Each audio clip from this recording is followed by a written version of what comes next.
Crispy clean with no caffeine, if you know what I mean. Baby daddy is fresh on the scene. So let me start you from the genesis, far from where the finish is. And today we got the Jordan 1 A Ma Maniére.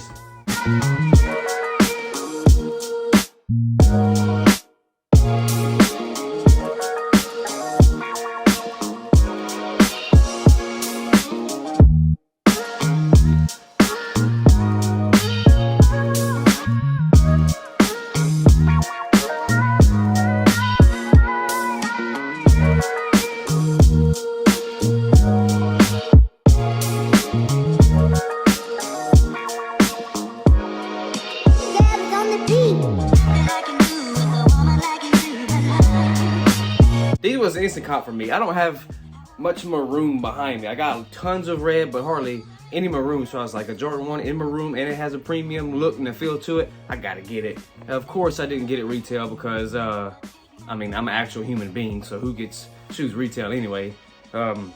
So I did pay extra for these. Wasn't that bad. They're not as bad as the Jordan 3, which I know Jordan 3 is the shoe of 2021. Everybody just pounded it into my brain, every list, every video. It's the #1 shoe, but this, I think, over time, will be better than the 3. Got the all leather upper, which is actually a cracked leather, which I actually like.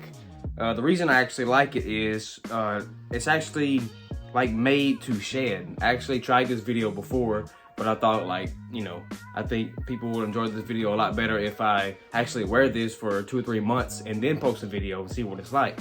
Because once I was doing the review when it was brand new, I had a black hoodie on my legs here, and it was covered in this leather. The first couple times I've worn it, I wore black socks with it actually, and some shedding on my black sock, you could see it. And even on the inliner, like the sock liner inside, you could see some shedding of the shoe from the tongue.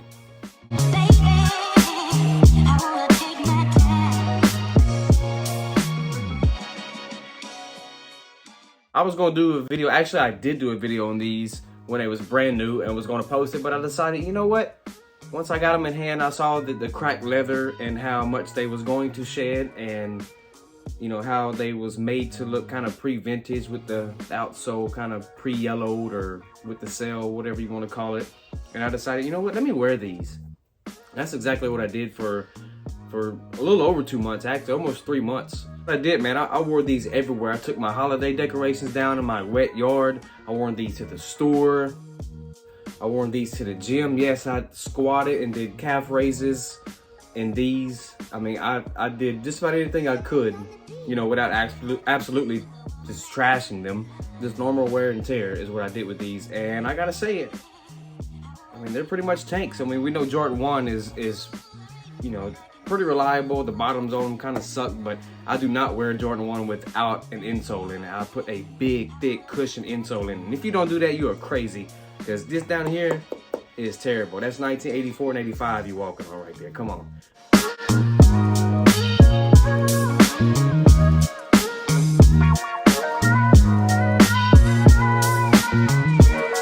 Instead of a nylon tongue, you have a all leather tongue, which is also cracked leather too on the front. The back is actually satin, sort of like the women's releases on, like the court purples or the metallic purples on the women's releases.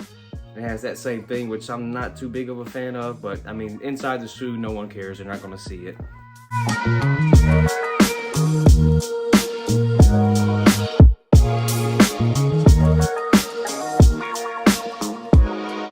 Another thing I don't like about these shoes is the leather tongue. I think that the cut of the leather tongue is a lot wider than the normal nylon ones in the Jordan 1, and it even goes down deep in the shoe. It's really wide. I may have a weird foot, or I may put my shoes on weird, but every time I put my foot in it, the leather on the sides will curl like this. So my foot will sit in it, curl like that. So I have to put my finger in there and do like that for the tongue to sit right on my foot. Almost every single time.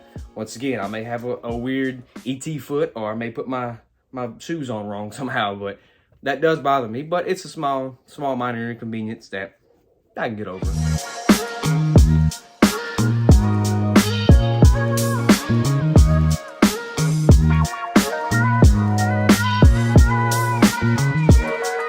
My favorite thing about this shoe is the Jordan logo on the side, the Wings logo. I'm not a fan of the Jumpman logo. I think it's hideous. But I do love the old school logo. But on this pair in specific, get one of these. Most of the Jordan 1s retros have the trademark symbol, as you can see right there. These do not have that, which the original Air Jordans in the 80s did not have the trademark symbol on there, which I really, really love. I really dig that. I do prefer the maroon laces over the sail laces. I think both of them do look great. I kind of like the maroon a little bit better. I think it gives maybe a little more contrast or so, but I do like the shoestrings. I do like the auglets on the outside. However, they are a little clunky, if you can hear that. And, you know, I tie my shoes. I don't tie them all the way up, but I tie them to there because they're a basketball shoe and they're a shoe and they're supposed to be tied. So these will kind of click together when you walk sometimes or hit the shoe. You can hear that? Yeah. I mean, some of you may tuck your laces, or some of you may actually, you know, have your shoestrings untied for some reason and have them posted out there like that, like a plug. I don't know why anyone would do that. It tears up the shoe inside and they don't last. But anyway, tie your shoes is what I always do. But then they do kind of click together, which is kind of aggravating. But once again, like a tongue, smaller inconvenience, and something I can get over.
going to continue to wear this shoe. Not every day, but at least once a week, because I really like it. I really, really like it. And I'm really interested to see what they will look like over time once they get totally beat up and faded. And I really like the old aesthetic of the shoe. I love the old school look to it. You know, let me know if you like it, if you don't like it. You know, what are your thoughts on this? And like, comment, subscribe, do all this stuff. And I'll catch you next time. Peace.